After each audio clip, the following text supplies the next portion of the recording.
1.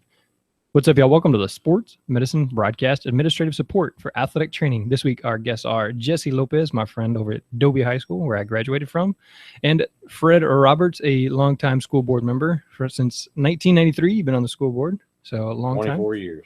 And we were just discussing one of his sons is a year older than me. He went to Dobie High School as well. And I actually knew Zach there when we were going to school together at Dobie. So I think Zach played baseball. He's a baseball player. Yeah. Yep. So welcome. I am your host, Jeremy Jackson, and sitting right beside me today is Kevin, Jane, Liz, Ben, Jose.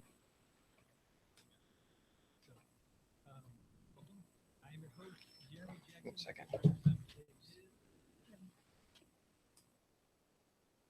No last names. Wow, y'all gonna get famous one day.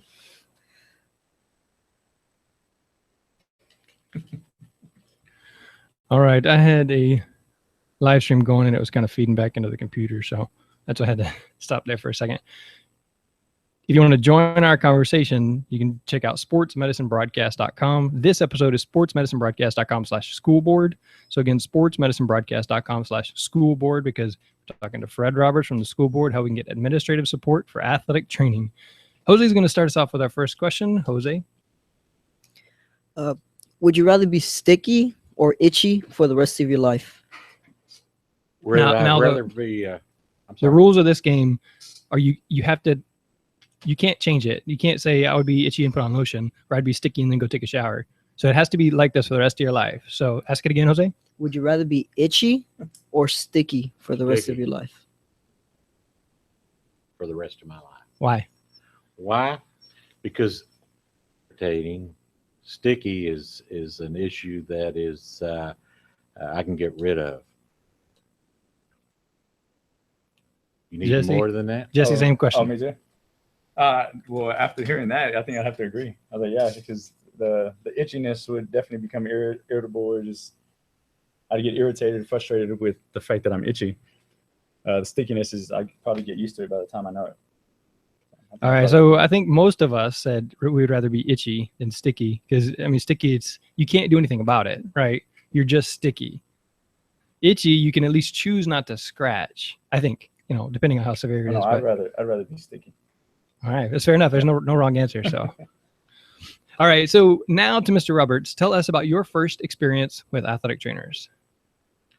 Oh, the first experience with athletic trainers would probably be in the early 70s, late 60s at Pasadena High School. As far as played basketball over here, and back then it was very limited as far as a trainer was actually a coach back in those days. They didn't have a designation of a true qualified, educated, advanced type of individual medical person that they do nowadays. So I would say late 60s, early 70s, Pasadena High School.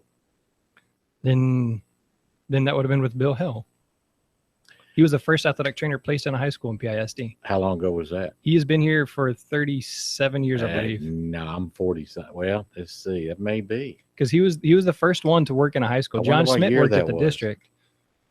He started here in 80, because I was born in 1981. Okay. And he was here before I was born. Here in the early 70s. I cannot remember a trainer. The most you would get out of a trainer back in the late 60s, early 70s was a coach, or someone might wrap your ankles up or something to that effect, but that was about the extent of it. You really didn't have the professionalism. You didn't have the knowledge. What you had more of anything else, was just suck it up and get back out there and play, whether you were injured or not, which you will see nowadays. That what has happened is that those people that are my age in the early 60s are suffering from injuries that they got early on that could have been helped or prevented, but they're not now. I think that's what I've heard as well. Sorry, I was hearing a snapping sound. Is somebody over there snapping? You know what? Maybe it's this piece of paper here that I'm tearing apart. Oh, I Maybe think I'll that's drop that. I think that's what it was. It was sticking to your fingers. Yeah, it sure was. Sorry about that. No, Sorry, that's all right. technical difficulty. Right. No worries. No worries. Okay. All right. So you've had some experience with athletic trainers. Now, whenever we presented our Disney field trip, which by the way, it didn't pan out. We just didn't have enough support. But when we presented at the school board, you said, "Hey, guys, let me take a minute, and I want to tell you the story about Jesse." Yeah. All right. Yeah. And so you told about how you were injured and you went to a couple different people and they couldn't help you, doctors or chiropractors or whatever it was. But then you went and saw Jesse and worked with him, and he fixed the problem. Correct. All right. Can you tell a little bit more of that story? Okay, just real quick. Basically, what happened is I ride cutting horses, and I got thrown off the horse at that evening. Of course, I was fine, but the next day I could barely move. I had to do the caterpillar crawl out of the bed to get out of there. Got to my toes, pushed myself up, and I had intense pain at going down my right leg. And so I went, which I've never been to. I went to a chiropractor, and the chiropractor, what he did was he yanked and pulled and so on and so forth, and then he told me I needed a massage, and be truthful with you, I wasn't big on that, but I went ahead and did that, and that fixed me for probably about 4 or 5 hours, but it wasn't long lasting, and it was very costly. Well, what I did the following couple of days later, because the pain was back, I went over to Dobie High School. I knew there's the district hires professionals that deal with pulls, strains, breaks, everything from from the beginning to death. I'll be truthful with you. Y'all deal with a lot of issues that people don't realize. And so anyway, I went over there. They told me some stretching exercises. Gave me I believe it's called a tinge machine. I believe, I'm not sure what it's called, but it was a piece of equipment that stuck to my back, lower back, and that was the great healer. That was the thing that made the difference. Doing those stretches, and using that piece of equipment, and I've been fine ever since. And still to this day, if I have an issue of a pain, which when you're 60 years old, you'll have pains. What I do is I go see Jesse or one of the trainers if he's not there, and get some ideas on what I should be doing, and they seem to work. All right. So tell me a little bit about the first time you went in to see Jesse. What was happening when you went in to see him? What was happening? I believe, of course, I'd seen Jesse before, but I believe they were on their computers working on something. Hopefully, it was something to do with schoolwork. I'm sure. And it was him and another. I've gone through a couple of different. He's had some assistant trainers that's worked with him, so I've gone through a couple of those. The first one I met was actually a lady that came from NASA and was working through the space program with the astronauts over there. And she worked with Jesse, but she's no longer there, I don't believe, and someone else is. Okay. And so you go in and you talk to Jesse. You said you'd seen him several times before you first went in for the injury. You know what? This is the deal. When you go into to see Jesse or another trainer, it's just basically like going into a doctor's office in the sense that they're gonna ask you what's wrong or what your symptoms are, and they will then take their knowledge, their education, and give you remedies on how they would what they need you to do to solve the problems. A lot of the things that deal with someone like me is muscle related, so it's always been stretching exercises. One thing they showed me something with a ball or something like that rolling over. It's taken not so much the skeletal, but the muscles and stretching them out, which really makes a big difference. It's a great service. I hope other people in the district, I don't know if they do, but hopefully they do. I tell my other board members they ought to go see them. Okay, so I'm not very political. I'm not very. I'm more of a. I'm gonna say what I need to say, and then I'm not gonna bother you anymore, kind of thing. Sure. And and my friend Bubba works at Memorial Herman. He's kind of a talker. He talks a lot, and he'll talk to anybody. And so it's easy for him to go, shoot the breeze with the principal or with the school board, that kind of thing. And so if I wanted to build a relationship with you, with the school board, with my upper administrative staff, then how would I do that? Because you've already built one with Jesse just because you've been poking in and he's taking care of you. So now you got a pretty good relationship. Well, if you don't mind. Really, even before he had came to see me, I had already, like he said, I ran into him a couple of times. And before he had even come to see me with the injury, I met him, Mr. Gadd, who's a pastor with Sagemont Church. He works closely with our football team, so he had introduced me to Mr. Roberts. And so I had already been introduced to him. I had seen him around campus quite a few times. And it's just a simple, hey, how's it going? How's everything going? And I think that's even how the back issue even presented it itself, was just that he had told me, actually, I got this. And, of course, I told him, well, come back to our offices. And that's when we were able to actually, work with him and whatnot. So it's really just opening up that channel, I guess you can say, of, you come to us for some help if you need it. So I don't know how if you're correct. You're correct. I felt very comfortable going and seeing Jesse. It's no problem whatsoever. All right. So for somebody who doesn't have that interaction, because honestly, besides you being here, I haven't personally seen a school board member here on campus. I saw some of you guys at the game on Friday night, and that kind of thing, and say hi there. But other than that, how would I go about building that relationship, that rapport, that relationship? You know what? School board members are very open. Most people don't realize that. And school board members, 8,000 employees. Okay. And so you have to make the effort as a trainer or a young person studying under one of the trainers. You've got to make the effort to go up, introduce yourself, say, my name is Bill Smith, and I'm the trainer over at Pasadena or Memorial or whatever the case may be, and say, hey, I'd like to invite you over to our campus to come see what we do and what we've got, and so on and so forth. And then, I noticed you had a shirt on earlier that says something about Pasadena or whatever school year is.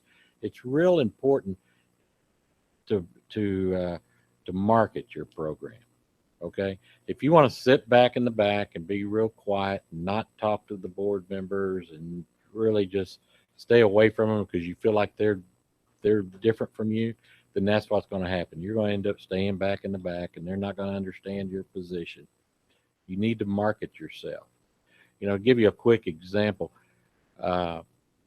These students that you have that work in your program that are in the sports medicine program, when I see them, I can recognize who they are normally by. Let me tell you how I can normally tell at a football game. It's real easy. Khaki pants, clothes? No. They've got water in their hand. But you know what? They're more than just water. Right. They're more than just people carrying water. They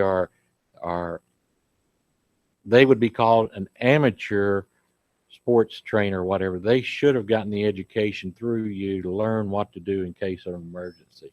Most of your kids that are in the sports training medicine area are kids that played sports for whatever reason, and then maybe they don't run a 4.240, and maybe they still want to be involved in sports. Maybe they don't weigh 200 pounds, 250 pounds, but they still want to be involved in activities in the sports. And I can't think of one any better than the sports medicine program. That gets them on the field, that gets them being a part of.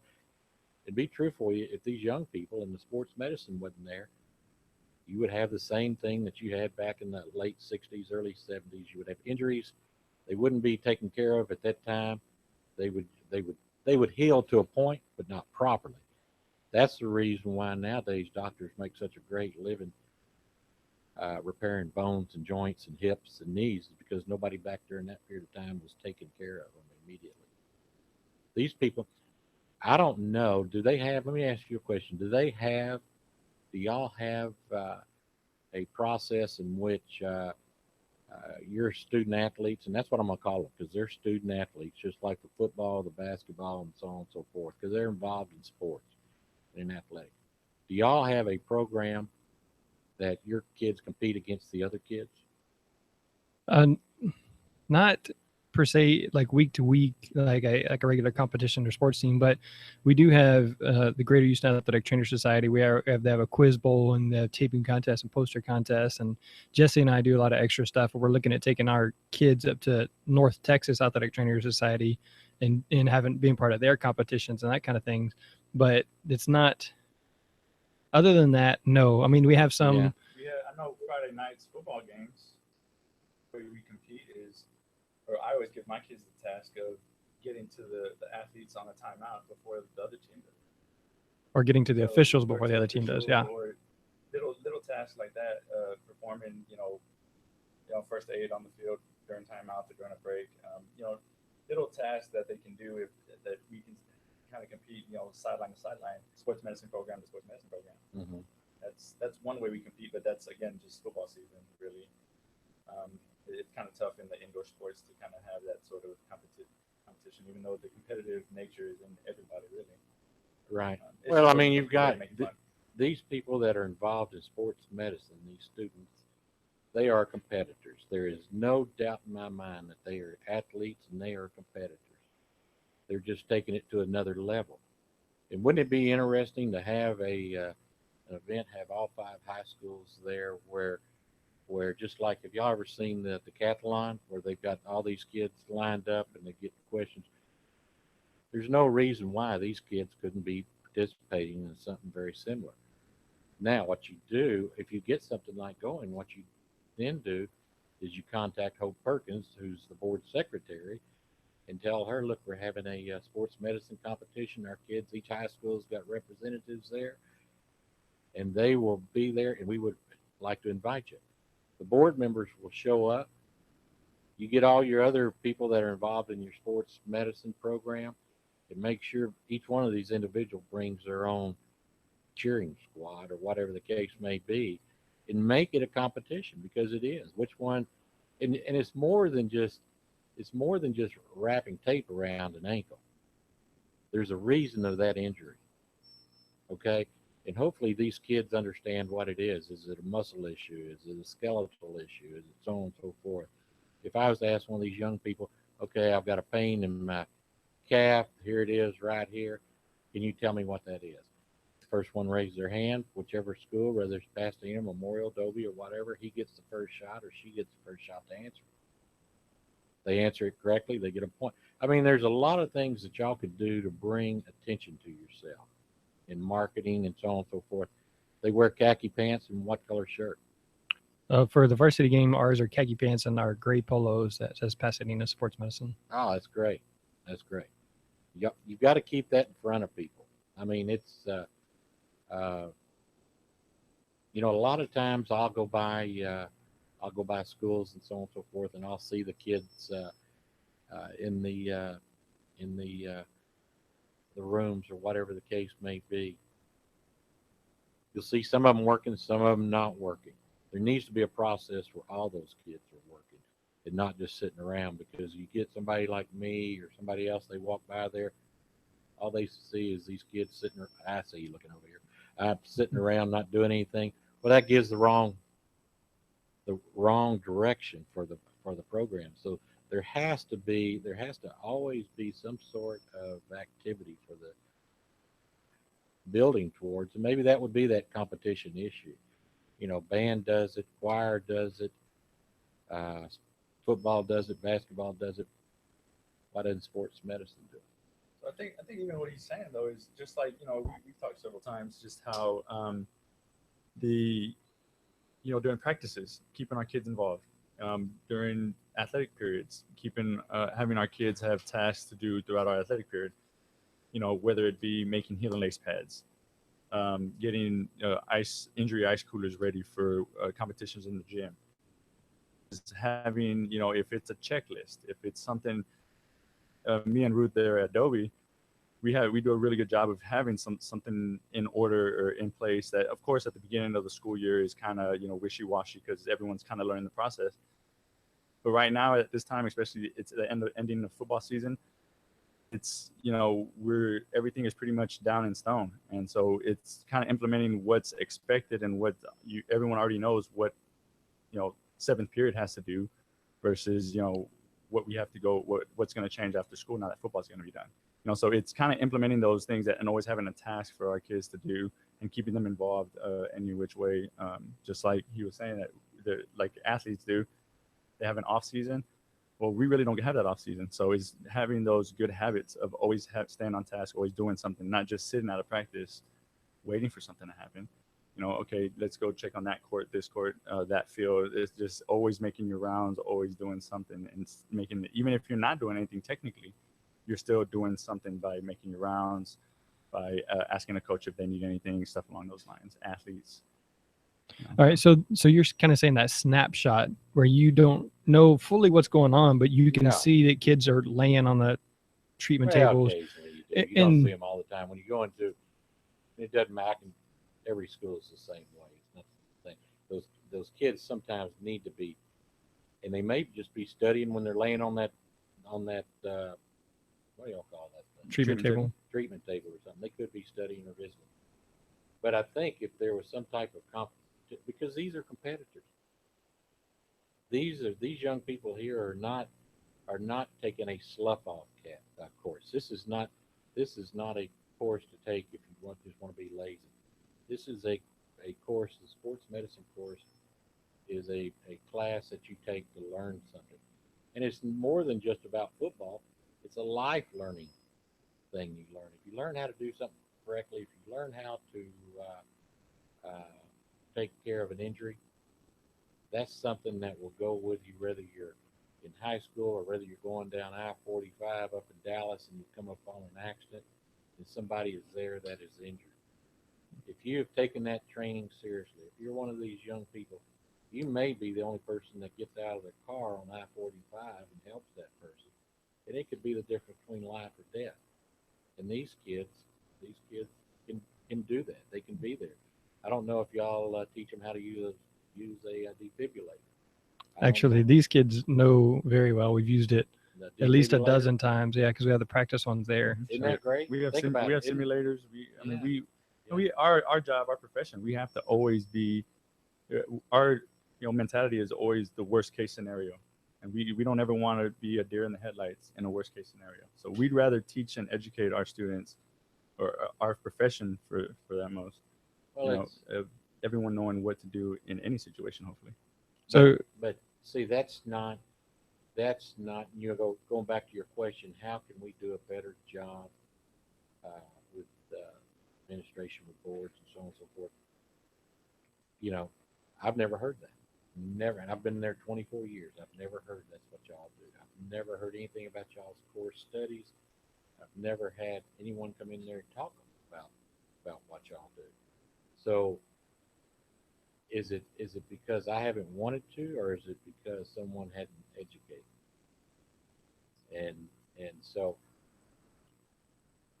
these kids are like the robotics program. Everybody knows about the robotics program, and they'll have us come over there and look at the robotics and this and that. And they go to competition, but nobody's telling us about y'all's competition. Telling us about the idea of maybe going. Where'd you say, Austin? We went to Austin last year. Yeah. We're wanting to go to North Trying to go to- Texas. yeah, Dallas. Well, there you go. See, somebody needs to tell us about that. Sell y'all's program. Y'all got a great program. You've got student athletes that are in your program. Y'all teach a life. You go to school, you learn math. You should know that the remaining part of your life, at least the basics part of it. When you get into calculus, that's a little bit expanded. And you may not use that the rest of your life. Right. But one of these young people learning how to use a defibrillator may save somebody's life downtown Houston if they can get their hands on a defibrillator. Right. And we're seeing those things more and more. And of course, some of them will take a medicine career from just what they've learned here. But most of them are going to take what you learned and use it in a later process. Jesse, I don't know that I've told you this, but 2 years ago we had a girl in our math CPR training that we're doing, that we did, and I think you were here teaching the conscious choking. Right. That's what you've been doing. Right. But she actually used that to save her mom's life. So, Awesome. so she came in and told one of the assistant principals, and she was real hesitant about telling us, but she ended up telling us. And that same day that I talked to her, I met her mom. And how amazing is that for me to know that I was a part of her mom standing here that day? Yeah. You were definitely. a part of her mom Yeah, standing here that day. Definitely. Yeah, And that's, again, that's awesome. Why did I not tell you about? Why have I not? So we're actually working on getting a video of them telling their story so that I can put out. Great. But just like you're saying, I should have said, "Hey, check out what we're doing. Hey, this is what we've done." You know, that's not. You know, a lot of people might look at that. Oh, I don't want to brag about it or whatever. You know what? I guess it goes back to that deal where it's not bragging if it's fact. True. And people need to know those things. There's more good things that go on in the school district than there are bad things, but the only things you ever hear about are the bad things. Yeah. Why not pat yourself on the back and be truthful with you? We like to hear about that kind of stuff. What happens when you're a school board member? You get elected by one vote. All you got to have is one more vote than the other guy, and all of a sudden you become an educational expert. I mean, that's it, one vote. And the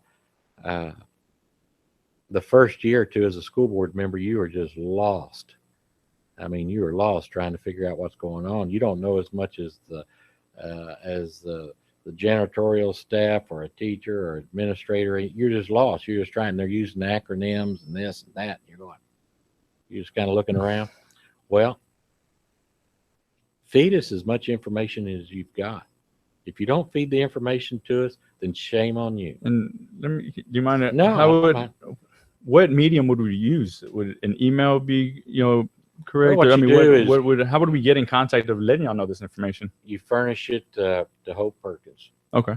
You send the stuff to Hope Perkins, and you tell her that, hey, Mr. Roberts says that he'd be interested in knowing about what's going on in our sports medicine program, and I will get it, and every board member gets Awesome. the same information. But that story you just told me about the young lady that saved her mother, how cool is that? The choking game that Jesse, you say you're dealing with, is that? I was helping with the CPR. That was my I guess portion of the. Yeah, the he was mass. teaching that skill. Isn't that a crazy deal? Right. Isn't that? And I mean, and I've had a couple instances as well, like because before we even had the mass CPR. I mean, I had a student trainer that, because we teach all of our student trainers first aid and CPR, just a part of being in our programs. Our students had an issue, almost a similar issue, where it was a family member playing the choking game. Yeah, and they ended up, having to use our skills. Well, they weren't. They were just choking, right? Not playing the game. Right. They weren't. Yeah. They actually, choked and whatnot. And it was, of course, saved the life and whatnot. Which we always tell the kids or the students that this is always a you never know kind of situation. But I'd rather them know the information and how to react versus just sit there and not be able to do anything for their loved ones. Yes, yeah. And you know what? Number one, they need to know that games like that kill. I mean, just like car wrecks, just like guns, the choking game kills too.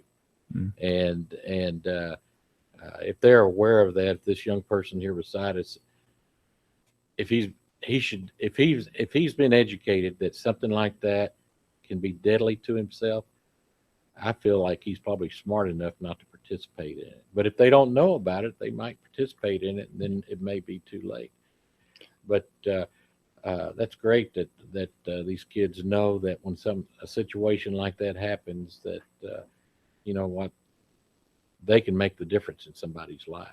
I mean, sometimes it's something simple that really makes a big difference. You don't have to be a surgeon. I know Kat Marr is listening live. Something that she works at Klein Collins High School. Something Klein ISD does is they have a student trainer competition. So maybe so maybe we can get with her just with their district, and so maybe we can get with her and get some of that information. I want to say too, Kathy Supak was mentioning something as well that she's done in the past in her previous years that she would like for us to implement something like that as well. So it's just a matter, I think, of trying to get every avenue involved and trying to actually get something like that going. Yeah. That'd be pretty cool to have in a gym and have all the schools come in there and compete a couple of times a year. Definitely. Now, I'll be truthful with you. are the kids at Pasadena as smart as the kids at Dobie, and are the kids at Dobie as smart as the kid at Pasadena Memorial? And The kids are smart, but I don't know about the the adults. kids that the adults are not sure about, but the kids, Yeah, the kids are the smart. I kids don't you know feel about the pretty. Just think about the competition. There is not these are student athletes that y'all are educating, and these kids love competition, and it's something I think that y'all could probably take advantage of, and that would bring a lot of recognition to your program. So not just putting it on, but inviting people and telling people Oh, about it. sure. Okay. Everybody else does. Well, not just that. I think the kids will really get a kick out of, having a yeah. crowd. It's going to make them want to retain the information that much more, want them to learn the information that much more. And that's what really I think, Jeremy, you'd agree that that's what our profession is we're trying to just spread the knowledge of sports medicine, of the medical world, So I agree with you. Well, it's going to be awesome. It's educating. It's preparing them for a worst case scenario. And they will have to, just like the football teams, we'll use that because it's that season. They have to prepare for the game. These young student athletes that you have with you, they will have to prepare for the game. And that will make them, you'll study, won't you? Yeah. Okay. All right.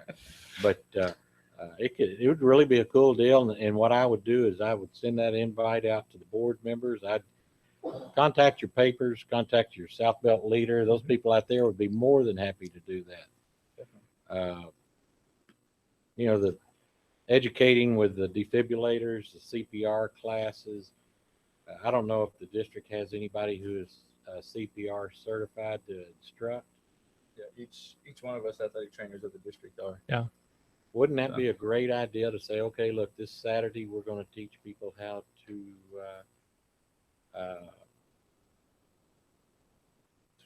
truthfully or to efficiently administer CPR.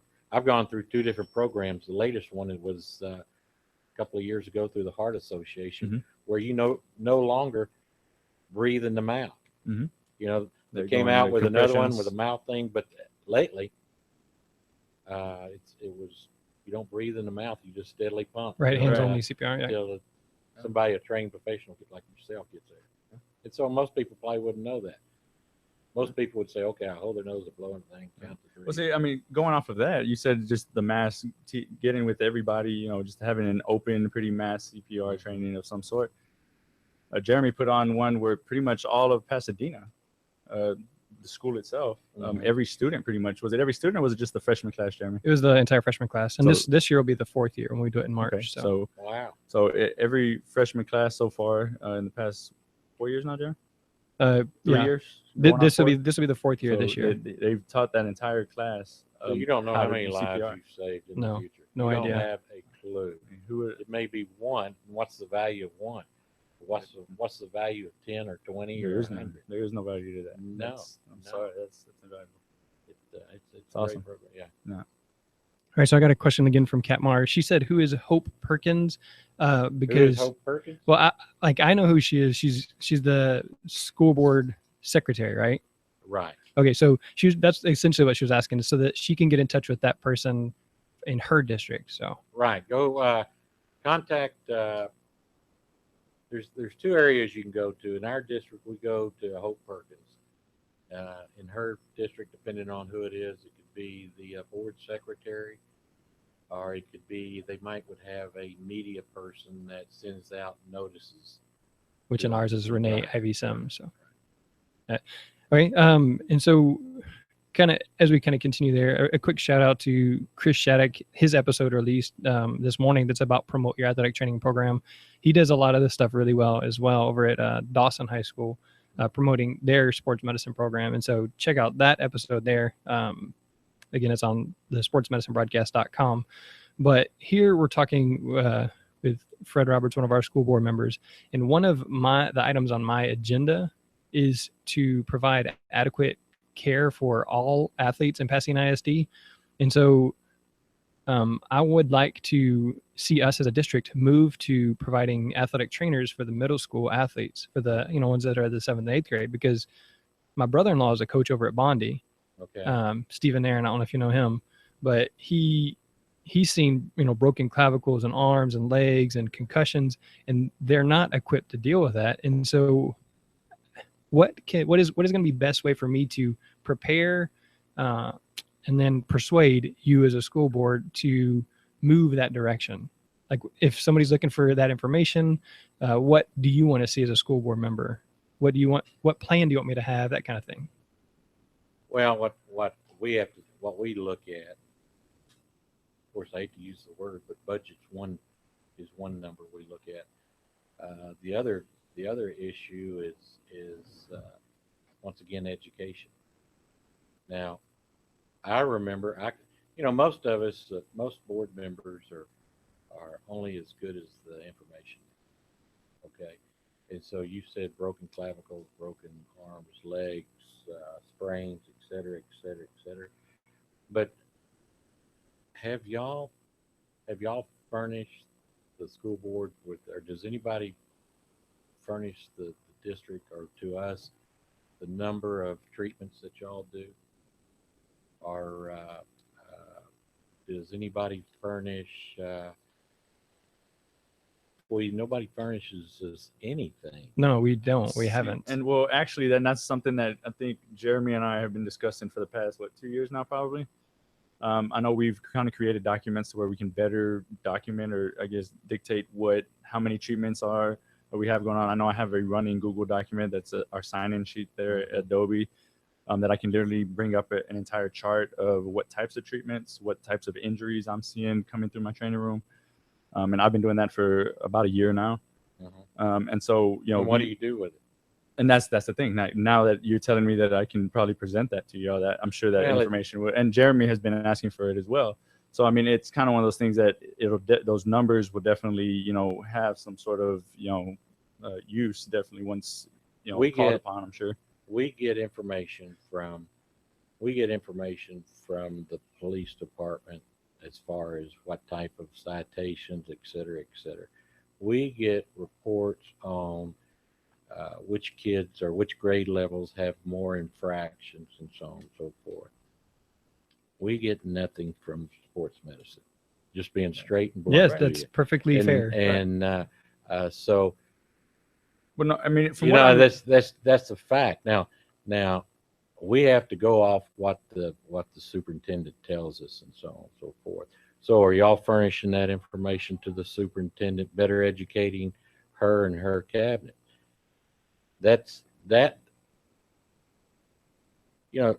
We can only do so much as far as what we have, because if we're not furnished the information, if the superintendent and her cabinet are not furnished information, we don't know. And it's not because we don't want to know, it's because it's not furnished to us. Okay, so there's two questions I have. One is going to be, what other information besides just the number of treatments do you think would be beneficial? And then two, again, we've talked about building rapport. Is it going to be just best for me to email, or do I request a time to present to the board at a school board meeting and go over these stats?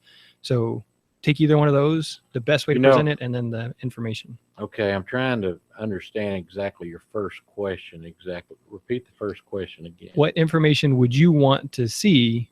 Obviously I could tell, hey, our mass CPR training that we're doing is saving lives. It's already proven because here's the story. And then I could show that video. And then this is how many treatments at Pasadena High School we've done. And I know some athletic trainers will take the insurance equivalent of those items. So like of an ice bag, of a hour of rehab, of an evaluation, and show the cost or the savings, like the cost of what I do if they were going to a doctor's office. Does that matter to you at all? That kind of thing. Well, I'm not exactly sure what you're exactly what saying. Data would help you make what a data decision? Would help me? Yes. You know what? The data that would help me would be to tell me, if I were y'all, I would try to get about 10, 15 minutes at the board. You got to watch it, because you take too many minutes and you lose people. Right. They've got a lot of issues.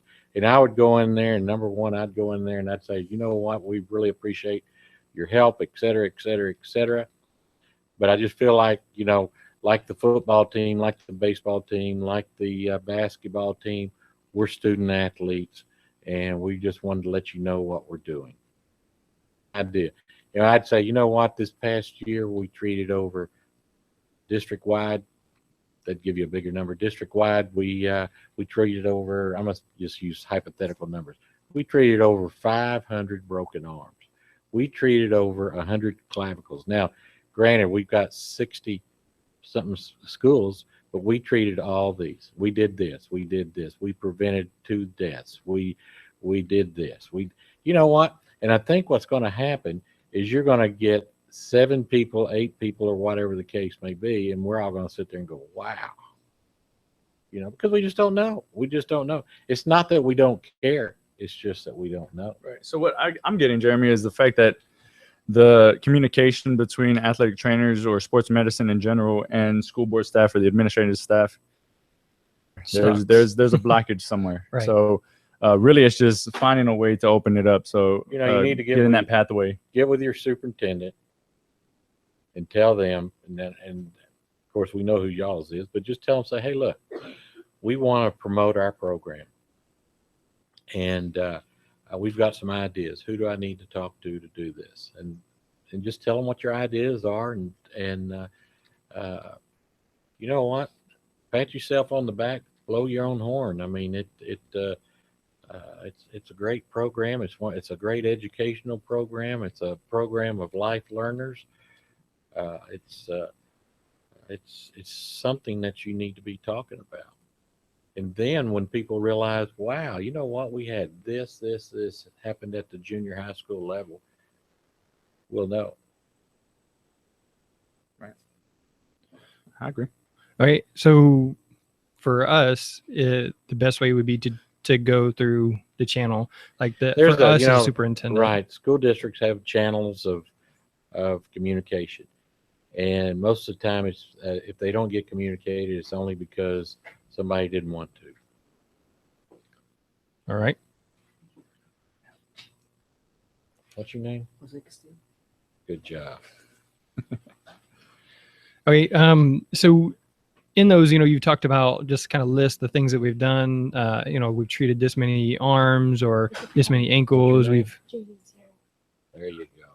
And your name is? There you go. You bet. Your name was?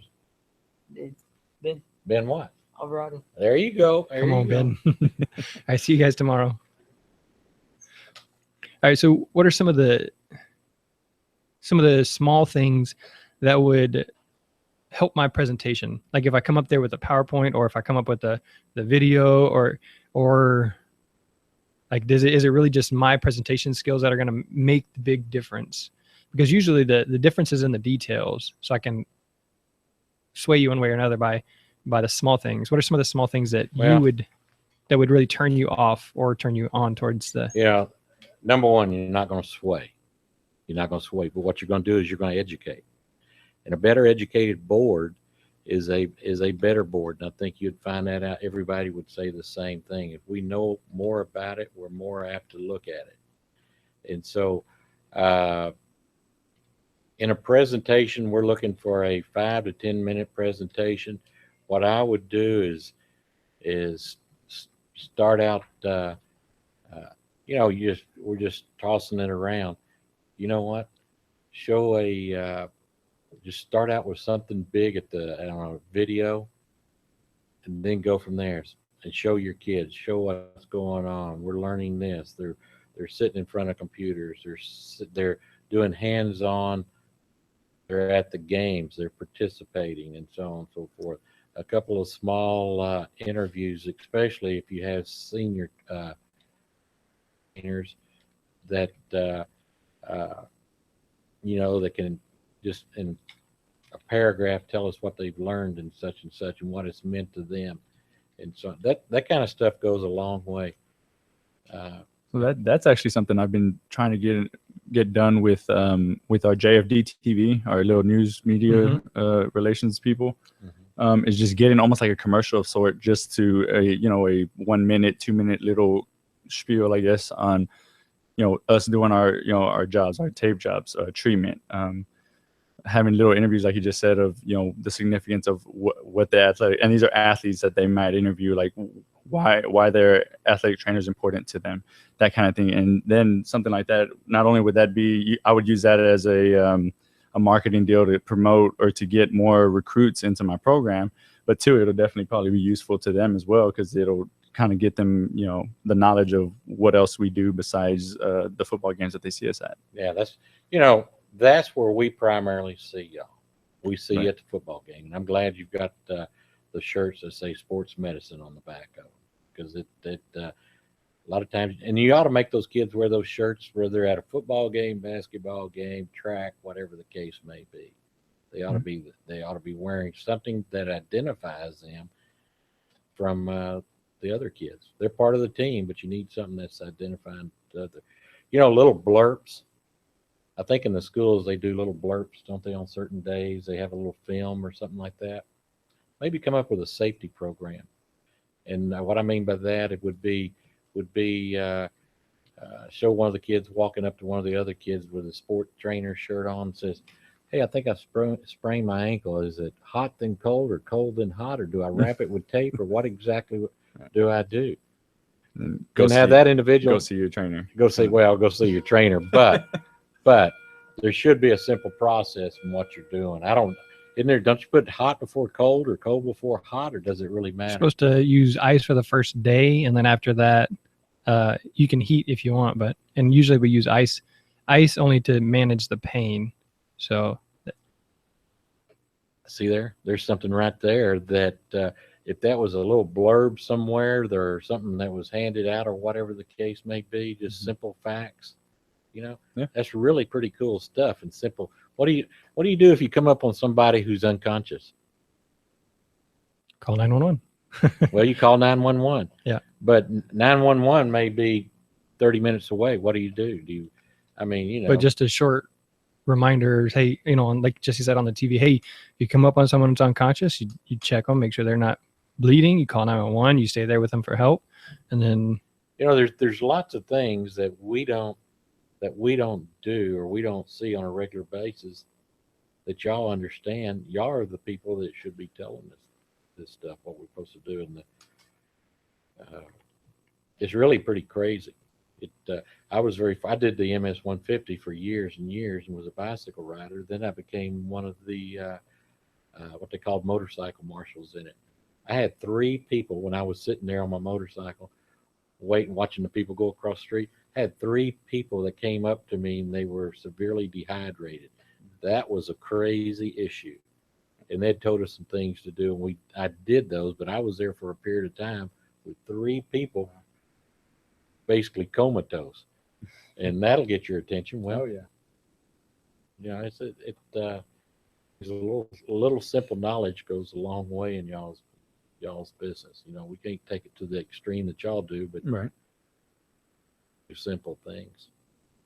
So I just asked Bill, and he's in there watching live, and he said up to this point, the people that we've had signed in is 865 treatments so far this year. So that obviously doesn't include things that are on the field, or, you know, things that we do like in the gym, because we don't bring them back in and sign them in usually. So yeah, That's for this school year. Isn't that it's just so wild? far this school year. Wow. And I'm Isn't sure that yours is wild? probably double, Jesse. Oh yeah, no doubt. Yeah, I'll have to get to those numbers when I get back to the school. How Right. important is that? Yeah, and you know, I mean, just last And night we're kids not getting even injured, mid-semester yet. right? Right. One of the things that I was talking to Jesse about at the game on Friday was, and I just talked to several different people at my school, is a faculty injury clinic. So just saying, hey, Pasadena High School, we're going to be here on this day. If you got some injury, come down and see us. Mm-hmm. And so something like that, is that something I should like invite the school board to, or just say, hey, Well- this is what we did. This is how many people we saw. Of course, it's something that you've run through your principal. Right. Okay. And you know what? It's very appropriate to invite the school board members. Very appropriate. If you have a function, then you are more than welcome to, you run it through the board secretary and the superintendent, and they get it to us. But you'd probably be surprised. People will show up. Board members will show up. We get invited to a lot of things, but that one's really pretty. I mean, that's a pretty interesting deal, what you've got going on. Yeah, and the whole thing is we're just seeing how we can add value as athletic trainers because, I want to be able to add value to those middle schools so that they can be properly cared for, the physicals and the legalities of the concussions and all that stuff properly taken care of. I want to be able to add value here by doing the CPR, by doing the injury clinic, by, I got a kid with a broken ankle that I'm going to drive over to the pool so he can get workouts in because, I want him to get better. I want to be able to add value. Whereas I think a lot of the times we look to better our own situation, and I think I'm just realizing I need to figure out how I can better other people's situation. How can I add value to the school rather than how can I get more? And so that's really. Do you have any other things that I might be able to do, Jesse might be able to do to add value to the school or to Pasadena ISD? You know what? Y'all are a vital part of this school and to the district. There's no doubt about that. But you're also one of those, it's kind of like a steering wheel. Every car has one, but you really don't, you know it's there, but you don't know how it works. You don't know the integral parts of it. We know you're there. We know that you're going to guide us, but we don't know how you work. And so the more you educate me or my fellow board members or the superintendent and so on and so forth, the more we're going to understand what you do versus just knowing, well, there's the trainer and there's 7 other young people out there with him and they run out to the field. Well, we don't know. Other than that, we don't know. And we don't know what you're doing. We don't, you told me about the defibrillators. All these young people a while ago, you told me that they were all familiar with that. That's pretty amazing. That's pretty amazing when you think about it. The CPR, I guess these kids have gone through the CPR training. That's amazing. You don't know how many people's lives you're going to save. Maybe none of them will come into that situation, and that'd be great too. But if they do, to admit, wow. You talked about the choking game and so on and so forth. That's very dear and near to the hearts of a lot of the Vicky board Morgan, members because we've experienced that issue. Just all I can tell you is educate us. We want the education. We want to know what y'all are doing. We don't want to be in y'all's business. We don't want to make decisions that are not ours to make. But the more you educate us, the better we are. The less you educate us, the less you can complain or you can say we're not doing our part. Because your part to us is to educate us and let us know what's going on. The fact, what did you say, 800 and some odd this semester? Yeah. Wow. So just through the first 9 weeks ish. Yeah, wow. Isn't that amazing? I mean, think about what it is district wide. Then add the intermediate schools with it and see what you've got there. And so with those numbers like that, would that help to kind of, for like, if we were to present that to y'all, just informative wise, would that help to make decisions based sports medicine wise? Like if let's say we wanted to expand or like the Adobe ninth grade campus, if we wanted to say we would like to have an athletic trainer on the ninth grade campus because this is how many injuries we see and this is, and here is some of the data. And so what that will do is this. You've got a principal, okay? You've got a principal, of course, you've got a cabinet, and you've got a superintendent. And remember, when you're educating us, you're educating them also. Because I guarantee, I can't say this for a fact, but I'll bet you that no one has told Steve Fullen, who is y'all's associate superintendent, that there's been 800 some odd accidents over here. I call them accidents, injuries. I guess that's the true word because they weren't. But you're educating him, you're educating us, and when we get word about that kind of stuff, we're concerned, but we rely on those individuals to say, look, if we can find the money, we really need to put another person over here or that. We rely on them heavily. But if you don't educate us, we don't even know what you're talking about. We really don't. We're an uneducated sports medicine group of individuals. At least I am. I can't speak for the other 6. Maybe they are. I'm not. Okay. But when it comes to the point in time that I've got to make a decision, to vote on that additional person or those additional funds, what I will tell you is that it will make a whole lot more sense spending an additional 30, 40, 50, 60,000 or 100,000, because here's the issues. I remember hearing about this. But otherwise, you know, it's kind of like going to do you ever go to your dad or your mom and tell them you needed $20? Yep. They didn't just hand you 20. Didn't they ask you what it was for? Usually. Well, there you go. Same process. But you've got to educate everybody from, I'm going to say, from your principal on up, because they've only got so many dollars to spend, and you need to show why yours is so important. And that's basically how it works. All right. So on that same line, like if I got kind of a presentation together and, say, hey, Mr. Saavedra, this is what I would like to do. And maybe he's not sold on it. Maybe I haven't done a good job of presenting it to him, or maybe he's too busy to do it. I'm not saying that about Mr. Saavedra, but yeah. So what's the best way to kind of continue educating at the next level? Because I need to tell here in Pasadena ISD. You need to always let that guy know. And Mr. Saavedra I wouldn't think have any problems with y'all promoting your own program. Football team promotes its program. The band promotes their program. Y'all part of the athletic program. The only difference is y'all go outside the athletic area. Let somebody fall in the hall, and who are they going to call? They're going to call the math teacher. So, I don't think you'll have any problems with that issue. You're just trying to make us a better educated board and administration. Like I said, you get elected by one vote, and all of a sudden you're an expert. There you go. I'm lucky. I've been there 24 years. I understand the acronyms. All right. So I do have one final question. Okay. Jesse is wearing gym shorts and a t-shirt.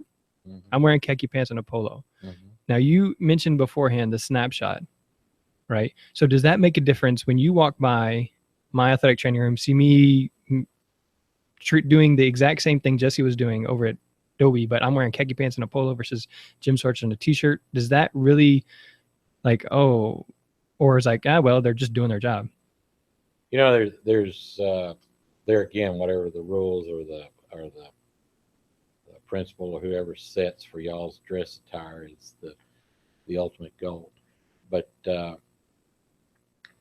depending on the situation, I prefer to see people dress up for the instance. In other words, if you're at a basketball game or you're at a football game, you're out there in a pair of gym shorts and a t-shirt, you look like you're out there in a pair of gym shorts and a t-shirt.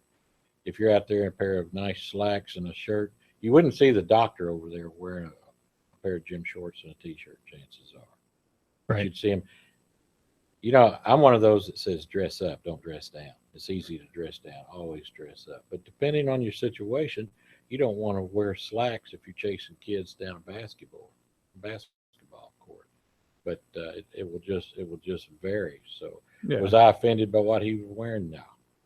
Okay. So again, that's not if personal. I was making a Jesse, presentation in front of the board, I would dress up. Oh, definitely. So that's always because it's been an issue, or some people have presented that issue with me several times, and I invite them to come see what I do throughout my day, and throughout my day, my attire is completely different than what I am come game time. So throughout my day, I'm outside with bungees, I'm outside with parachutes, I'm pulling kids, I'm stretching kids, I'm all over the place. So the gym shorts work for me. Luckily, I've been my principals and my staff have been compliant, or they've allowed me to wear stuff like that. But if they had issue with it, I'm definitely whatever it is that they ask of me. But whatever you're doing, dress for success. Right. And that's an old term, but dress for success, and if dress accordingly. Right. Well, with me, and we stress this to our student athletic trainers, is the fact that you never know, especially come game time. You said y'all did all the football games for the most part.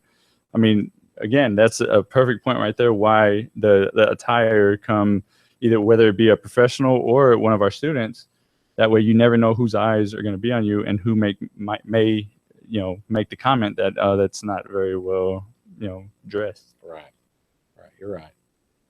All right. So again, I know what Jesse does, and I respect what he does over there. I've taken a lot of information from him, so it's not personal, but it was Oh, just no. we were discussing, getting things done, and that was what that was about. So, um, Roberts, if somebody wants to contact you, and maybe continue this conversation a little bit more, what's the best way to do that? I don't mind giving people my cell number, 713-269-9674, 713-269-9674. Otherwise, they can contact me through Hope Perkins. And Hope Perkins' number is, you know the school district's phone number? No, I can pull up her email here in just a second.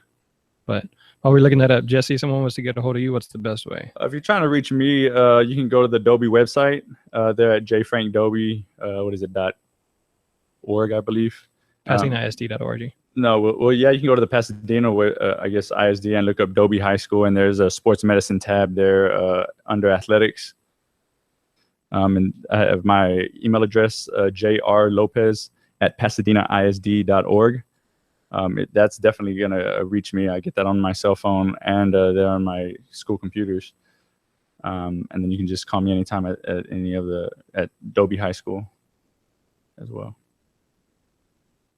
Did you find it? Yeah, Hope Perkins' phone number to the district is 713-740-0243.